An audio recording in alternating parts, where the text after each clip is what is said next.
প্ৰথমতে 2 মিনিট সময় এটা কথা শুনি লওক যে এইটো কোনো নতুন সিৰিজ নহয় আমি যেটো 90 সেকেন্ডস কাৰেন্ট এফেয়াৰ্স সিৰিজ চলাই আছিলো সেইটো আমি কন্টিনিউ কৰিবলৈ গৈ আছো তাত আমি অলমোস্ট মে জুনৰ মিডলৈকে কভাৰ কৰিছো আৰু তাৰ পিছৰখিনি এই সিৰিজটোত আমি কভাৰ কৰিম গতিকে এটা সেপাৰেট প্লেলিষ্ট হ'ব ঠিক আছে কিন্তু এনেকুৱা নহয় যে সেই সিৰিজটো আমি বন্ধ কৰি দিছো এইটোৱে হয় কাৰেন্ট এফেয়াৰ্স ঠিক আছে আৰু এটা বস্তু মন কৰিব যে ইয়াত আমি অকল কাৰেন্ট এফেয়াৰ্সে নহয় এবাৰ অলপমান আমি বেলেগ কৰিবলৈ ট্ৰাই কৰিম আপোনালোকে আজি সেশনটো কৰিলে গম পাই যাব ষ্টেটিক পাৰসন কাৰেন্ট এফেয়াৰ্স আমি একেলগে পঢ়িবলৈ ট্ৰাই কৰিম ভালদৰে মন দি যাব আগন্তুক যিবোৰ এক্সাম আছে তাত বহুত বেছি হেল্প হ'ব ঠিক আছে সেই কাৰণে সিজন 2 নহয় সিৰিজ 2 পাৰ্ট 1 হিচাপে দিছো এটা বেলেগ প্লেলিষ্ট হ'ব ঠিক আছে আৰু লগতে আসাম যিখিনি পাৰ্ট আছে সেইখিনি আমি আসাম কাৰেন্ট এফেয়াৰ্স হিচাপে এক্সট্ৰা এটা প্লেলিষ্ট বনাইছো সেইটো আপোনালোকে চাই যাব ঠিক আছে সো কালিৰ পৰা আমি ভালদৰে সিৰিজবোৰ আকৌ কন্টিনিউ কৰিম গতিকে আজিৰ আমি প্ৰথম টপিকটো চাওঁ আপোনালোকে নিশ্চয় জানে যে ইণ্ডিয়াৰ 14th vice president Jagdeep Dhankhar আপোনালোকে জানে যে 21 জুলাই 2025ত নিজৰ হেলথ ইস্যু দেখুৱাই ৰাষ্ট্ৰপতিলৈ পত্ৰ প্ৰেৰণ কৰি নিজৰ পোষ্টৰ পৰা ৰিজাইন দিছিলে আৰু আপোনালোকে জানে যে 2022 চনত এজ এ ভাইস প্ৰেসিডেন্ট হিচাপে তেখেত ইলেক্টেড হৈছিলে আৰু 2 বছৰ কাৰ্যকাল বাকি আছে কিয়নো ভাইস প্ৰেসিডেন্টৰ টেনিয়ৰ কিমান হয় 5 ইয়াৰ্স হয় ঠিক আছে গতিকে 2 বছৰ বাকি থকা অৱস্থাতে কি কৰিলে ৰিজাইন দিলে এতিয়া কি হ'ব নেক্সট কি প্ৰসিডিউৰ হ'ব বা ভাইস প্ৰেসিডেন্ট ৰিলেটেড যিমানবোৰ টপিক আছে আজি আমি ইয়াতে কভাৰ কৰি দিম ঠিক আছে বৰ্তমান মনত ৰাখিব যে আমাৰ ইণ্ডিয়াত এতিয়া যদি চাই বৰ্তমান ভাৰতত ভাইস প্ৰেসিডেন্টৰ পোষ্ট কি হৈ আছে ভ্যাকেন্ট হৈ আছে ঠিক আছে a vacancy in the vice president office can occur in any of the following ways number 1 on the expiry of his tenure of 5 years যেতিয়া 5 বছৰ কমপ্লিট হৈ যায় তাৰ পিছত আকৌ নিউ ইলেকশন হয় তাৰ পিছত জুন জয় হয় তেওঁ ভাইস প্ৰেসিডেন্ট হিচাপে কাৰ্যভাৰ গ্ৰহণ কৰে তাৰ পিছত কি হ'ব পাৰে বাই হিজ ৰেজিগনেশ্যন এটো মনত ৰাখিব যে ধনখড় ছাৰে ৰেজিগনেশ্যন দিছে আৰু এটো আমি আৰ্টিকলৰ কোনটো আৰ্টিকলত পাওঁ ইয়েস সৰি কনস্টিটিউশনৰ কোনটো আৰ্টিকলত পাওঁ article 67A of the constitution which allows the vice president to step down from his post through a written notice to the president and announce his resignation ঠিক আছে এই বস্তুটো মনত ৰাখিব আৰু এতিয়া আৰু কি কাৰণত ভ্যাকেন্স হ'ব পাৰে যে on his removal কেনেকৈ ৰিমুভেল কৰে হেতু আমি চাম by his death otherwise for example when he becomes disqualified to hold office or when his election is declared void আধাতে এতিয়া চাওক 2 বছৰ বাকি আছে ধনখড় ছাৰৰ এতিয়া ৰিজাইন দি দিছে ঠিক আছে তো এনেকুৱা ক্ষেত্ৰত কি সিচুৱেচন হয় চাওক এই বস্তুটো মনত ৰাখিব যে if the office falls vacant by resignation removal death or otherwise then election to be filled the vacancy should be held as soon as possible after the occurrence of the vacancy কোনো time limit নাই যে 6 মাহৰ ভিতৰতে হ'ব লাগিব 3 মাহৰ ভিতৰতে হ'ব লাগিব কিন্তু as soon as possible যেহেতু এতিয়া ধনখড় ছাৰ ৰিজাইন দিছে গতিকে হয়তো 1 মাহৰ ভিতৰতে 15 দিনৰ ভিতৰতে 2 মাহৰ ভিতৰতে কি হ'ব পাৰে as soon as possible new fresh election হ'ব পাৰে the newly elected vice president remains in office for a full term of 5 years from the date he assumes charge of his office ঠিক আছে ওকে ক্লিয়াৰ হল তাৰ পিছত এতিয়া vice president হ'বৰ কাৰণে কি অৰ্হতা লাগিব বা কেনেকৈ ইলেকশন হয় সেই বস্তুখিনি আপোনালোকে জানিব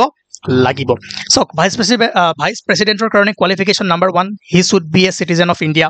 okay he should have completed 35 years of age 35 বছৰ মিনিমাম হ'ব লাগিব আৰু লগতে এটো ইম্পৰ্টেন্ট পইণ্ট হয় বহুবাৰ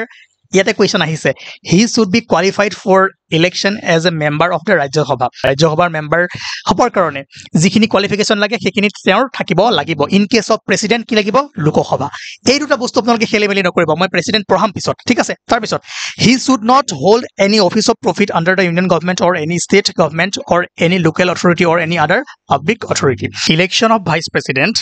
আমি এতিয়া ভোট দিব যাব লাগিব নেকি ভাইস প্ৰেসিডেন্ট জিকাবৰ কাৰণে না লাগে কাৰণ আমি আমাৰ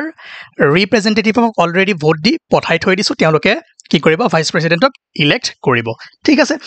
গতিকে the vice president is elected by an electoral college consisting of both elected and nominated members of the parliament in accordance with the system of proportional representation by means of single transferable vote and voting in such an election is by secret ballot কিন্তু এটা বস্তু আপোনালোকে খেলেমেলি নকৰিব vice প্ৰেসিডেন্টৰ electoral কলেজত both elected and nominated member of parliament মানে লোকসভা আৰু ৰাজ্যসভাৰ থাকে কিন্তু in the case of president only elected members এতিয়া যিসকলে নতুনকৈ পঢ়িবলৈ মানে স্টাৰ্ট কৰিছে নিউ হয় তেওঁলোকক মই কৈছো যে নোটছ মেলক বা আগৰ লেকচাৰবোৰ যাওক প্ৰেসিডেন্টৰ ক্ষেত্ৰত কি আছিল ভাইস প্ৰেসিডেন্টৰ ক্ষেত্ৰত কি আছিল এইবোৰ এতিয়া ৰিভাইজ কৰি আহক গৈ ঠিক আছে লগতে প্ৰেসিডেন্টৰ ইলেক্টৰেল কলেজত আমি যদি চাওঁ স্টেট লেজিসলেটিভ এসেম্বলিৰ ইলেক্টেড মেম্বাৰ সকলো থাকে কিন্তু ভাইস প্ৰেসিডেন্টত নাথাকে ভাইস প্ৰেসিডেন্টত কোন থাকে ৰাজ্যসভা আৰু লোকসভাৰ both elected and nominated members ঠিক আছে তাৰপিছত আৰু এটা কথা মন কৰিব যে ভাইস প্ৰেসিডেন্ট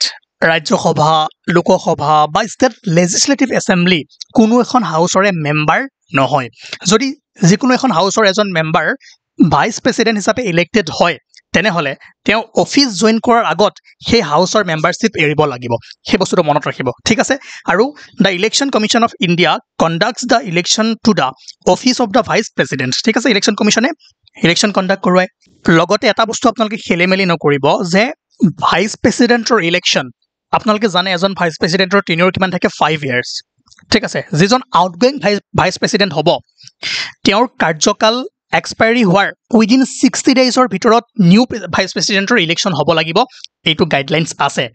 কিন্তু ইয়াত হয়তো আপোনালোকে ভাবিব পাৰে ইয়াত as soon as possible কিয় ক'লে ইয়াত পঢ়ক ইয়াত কি কৈছে if the office falls vacant by resignation removal death or otherwise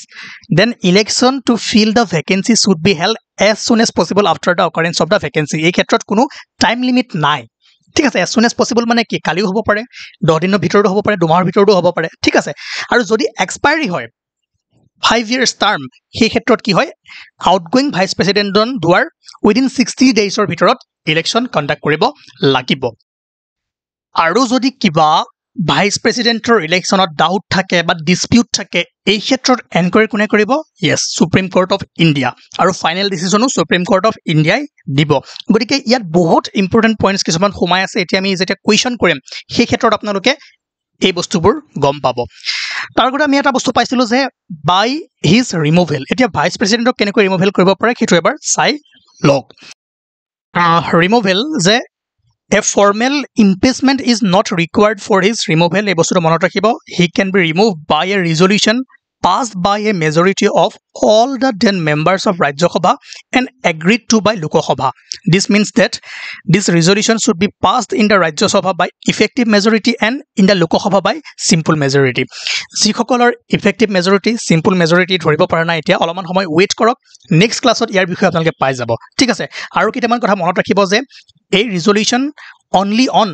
ৰাজ্যসভাতে introduce কৰিব পাৰে লোকসভাত নোৱাৰে এটো বহুত বেছি ইম্পৰ্টেন্ট পইণ্ট হয় কাৰণ ষ্টেটমেন্ট বেস আমি কোৱেশ্চন কৰিম তাত গম পাব যে কেনেকুৱা কোৱেশ্চন আহিব পাৰে আৰু কনস্টিটিউশনত no ground has been mentioned in the constitution for his removal ঠিক আছে হ'ব আৰু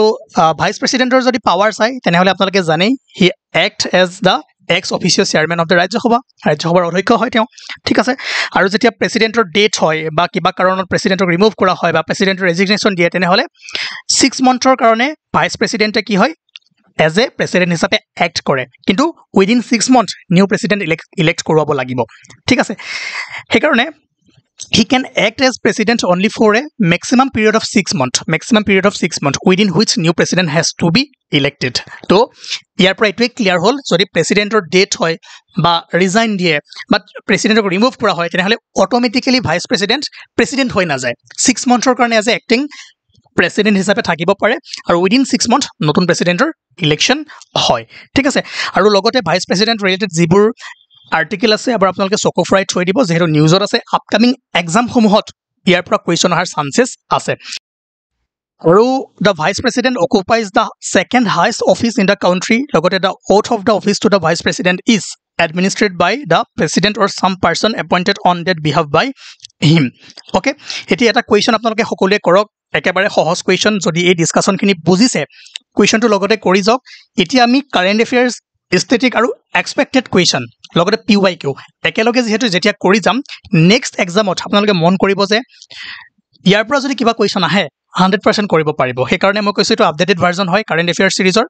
বঢ়িয়াকে আমি বস্তুবোৰ পঢ়ি যাম ঠিক আছে এই কোৱেশ্চনটো সকলোৱে কৰক প্ৰত্যেক জনে তেতিয়া মোৰ ভাল লাগিব যে মই ইমানখিনি বস্তু আপোনালোকৰ কাৰণে কৰি আছো আপোনালোকে মোৰ কাৰণে কিবা এটা কৰিছে মই আপোনালোকক না লাইক কৰিব কৈছো না সাবস্ক্ৰাইব কৰিব কৈছো না শেয়াৰ কৰিব কৈছো কোনো দিনাখনে কোৱা নাই কৈছো নাই কোৱা এবোৰ দৰকাৰ নাই ঠিক আছে কিন্তু আপোনালোকে কোৱেশ্চনৰ এনসাৰবোৰ কৰক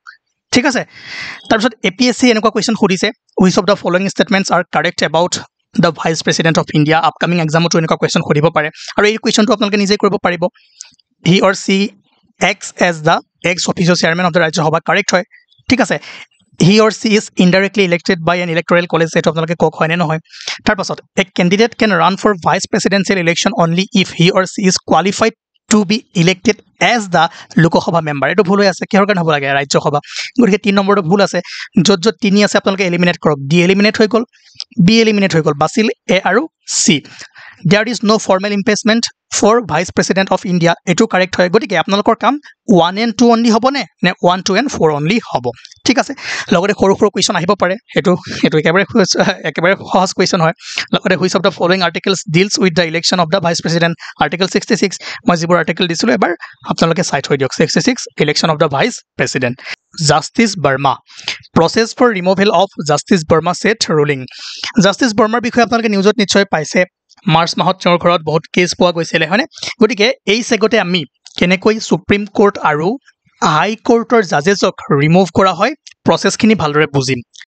এইটো এটা বহুত দীঘলীয়া এণ্ড বহুত টান প্ৰসেছ হয় ঠিক আছে আপোনালোকে নিজেই গম পাই যাব এণ্ড সুপ্ৰিম কোৰ্ট আৰু হাই কোৰ্ট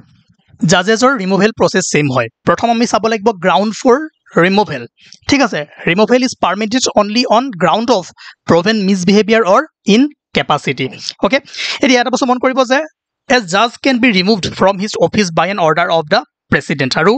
the process বোৰ কি হয় যে the Judges Inquiry Act 1968 regulates the procedure relating to the removal of judge of a high court by the process of impeachment so ইয়াত মই হাই কোৰ্ট যদিও লিখিছো আপোনালোকে মন দিব যে হাই কোৰ্ট আৰু সুপ্ৰিম কোৰ্টৰ প্ৰসেছ সেম হয় ঠিক আছে এতিয়া প্ৰসিডিউৰবোৰ ভালদৰে স্টেপ বাই স্টেপ মন কৰি যাব ঠিক আছে স্টেপ 1 কি হ'ব প্ৰথমে কি হ'ব যে এ removal motion signed by 100 members in the case of Lok Sabha or 50 members in the case of Rajya Sabha is to be given to the speaker or chairman যদি Lok Sabha initiate কৰে তেনেহলে minimum 100 members sign কৰিব লাগিব আৰু যদি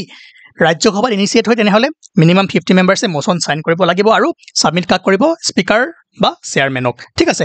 speaker আৰু চেয়াৰমেনৰ নিজৰ ইচ্ছা এই মোশন ৰিফিউজো কৰিব পাৰে এডমিটও কৰিব পাৰে যদি ৰিফিউজ কৰে প্ৰসেছ ইয়াতে সমাপ্ত নেক্সট আৰু আগবাঢ়ি না যায় যদি স্পিকাৰ বা চেয়াৰমেনে এডমিট কৰে তেনেহলে কি হ'ব if it is admitted then speaker chairman is to constitute a 3-member committee to investigate into the charges গতিকে জাজেছ জনৰ ওপৰত যি চাৰ্জেছ লাগিছে তাক ইনভেষ্টিগেট কৰিবৰ কাৰণে 3 মেম্বাৰ এখন কমিটি ফৰ্ম কৰাই দিব আৰু এই কমিটিখনত কোন কোন থাকিব chief justice of India or as judge of the Supreme Court 2 নম্বৰতে কোন থাকিব পাৰে as chief justice of a high court ঠিক আছে আৰু a distinguished jurist তাৰ পিছত এই কমিটিখনে যদি জাজজনক গিল্টি পায় ঠিক আছে যে if the committee finds the judge to be guilty of misbehavior or suffering from an incapacity the house can take up the consideration of the motion তাৰ পাছত দুইখন হাউসত ৰাজ্যসভাত আৰু লোকসভাত স্পেশাল মেজৰিটিৰে এই motion passed হ'ব লাগিব special majority means yes 50% of total membership plus 2/3 members present and voting okay তাৰ পাছত যেতিয়া দুইখন হাউসৰ পৰা motion passed হ'ব কি হ'ব যে after the motion is passed by each house of parliament by special majority an address is presented to the president for the removal of judge finally the president pass an order removing the judge কিমান দীঘল প্ৰসেছ আৰু সেই কাৰণে আজিলৈকে এজনো জাজ remove হোৱা নাই এটা জাস্টিস বৰ্মা হয় নে নহয় আমি হেতু চাব লাগিব তাৰ পিছত প্ৰাইম মিনিষ্টাৰ মোডীজ 5 নেশ্যন টুৰ আপোনালোকে নিশ্চয় জানে যে জুলাই 2 পৰা জুলাই 9 লৈকে প্ৰাইম মিনিষ্টাৰ মোডীয়ে 5খন দেশ Ghana Trinidad and Tobago Brazil Namibia আৰু আৰ্জেন্টিনা ভ্ৰমণ কৰিছিল আৰু লগতে ব্ৰাজিলত যি 17 ব্ৰিক্স সামিট হৈছিল তাতো অংশগ্ৰহণ কৰিছিল ইয়াতে কি ডিসকাশন হল বা কেনেকুৱা ডিল হল এবোৰ আমি পিছত ডিসকাস কৰিম আৰু ইয়াৰে ভিতৰত 4খন দেশে প্ৰধানমন্ত্ৰী মোদীক তেওঁলোকৰ যি হাই সিভিলিয়ান অনাৰ সেই সন্মানৰে সন্মানিত কৰিছিল ঘানা ট্ৰিনিডাড এণ্ড টবেগো ব্ৰাজিলে নামিবিয়া লগতে আৰ্জেন্টিনাই এ সিম্বলিক সিটি লেভেল অনাৰো প্ৰদান কৰিছিল গতিকে এইবোৰ ইম্পৰ্টেন্ট হবে আমি আগতেও কভাৰ কৰিছো কোনখন দেখে কোনটো প্ৰাইম মিনিষ্টাৰ মোদীক সন্মান দিছে কোন দেখে কি হাই সিভিলিয়ান এৱাৰ্ড দিছে ইয়াৰ ওপৰত কোৱেশ্চন আহি থাকে ঠিক আছে এবাৰ পঢ়ি লব আৰু মনত ৰাখিবলৈ ট্ৰাই কৰিব লগতে এইখিনি মনত ৰাখিব যে এতিয়ালৈকে প্ৰাইম মিনিষ্টাৰ মোদীয়ে টোটেল 27 খন কাউন্ট্ৰিৰ পৰা 27 খন দেশৰ পৰা তেওঁলোকৰ হাই সিভিলিয়ান এৱাৰ্ড লাভ কৰিবলৈ সক্ষম হৈছে ঠিক আছে সো 25 ৰ খিনিটো আপোনালোকে গম পাইছে 2016 ত 24 ত 16 ত 24 ত হয়নে অৰ্ডাৰ অফ এক্সেলেন্স ক'ৰ পাইছিলে গায়নাৰ পৰা পাইছিলে হিনো আমি কভাৰ কৰিছো গতিকে এবাৰ চকু ফুৰাই থব ইয়াৰ পৰা কেতিয়াবা লিষ্ট 1 লিষ্ট 2 মিলাব দিব পাৰে আপোনালোকে PYQ চাব কুৱেশ্চন আহে ইয়াৰ পৰা ঠিক আছে চ' 2025ত নামিবিয়াই দিছে হয়নে নহয় ব্ৰাজিলে দিছে এইখিনি এবাৰ চাবলৈ ট্ৰাই কৰিব লগতে এই যি টুৰ আছিলে তাতে আপোনাৰ 17 ব্ৰিক্স সামিটো প্ৰাইম মিনিষ্টাৰ মোদী এটেণ্ড কৰিছিলে যি 17 BRICS summit Rio' de Janeiro' ব্ৰাজিলত অনুষ্ঠিত হৈছিলে থিমটো যদি চাই strengthening global south cooperation for more inclusive and sustainable governance আৰু তাতে ৰিঅ' ডি জেনেৰিঅ' ডিক্লাৰেশ্যনো চাইন হৈছিলে ঠিক আছে আৰু Indonesia officially join the BRICS এই ছেশ্যনত বা এই সামিটত তেওঁলোকে অংশগ্ৰহণ কৰিছিলে এতিয়া যদি আমি ব্ৰিক্সৰ পাৰ্মানেণ্ট মেম্বাৰ চাওঁ তেনেহ'লে কি হ'ব Brazil Russia India China South Africa Saudi Arabia Egypt United Arab Emirates Ethiopia Indonesia and Iran বৰ্তমান যদি চাই নেক্সট যি 2026ৰ চেয়াৰমেনশ্বিপ কোনে ল'ব ইণ্ডিয়াই ল'ব আৰু 18th ব্ৰিক্স সামিট ক'ত অনুষ্ঠিত হ'ব ইণ্ডিয়াত হ'ব গতিকে আজিৰ আমাৰ ছেশ্যনটোত ইমানখিনি আছিলে চ' আমাৰ এই ছিজন 2টো এনেকৈ আৰম্ভ কৰিব লাগিব আপোনালোকে জনাব 90 ছেকেণ্ড ছিৰিজৰ এইটো কণ্টিনিউ হয় ঠিক আছে বেলেগ একো নহয় চ' আপোনালোকে যদি প্ৰথম আহিছে তেনেহ'লে প্ৰথমৰ পৰা এই ছিৰিজটো চাবলৈ ট্ৰাই কৰিব থেংক ইউ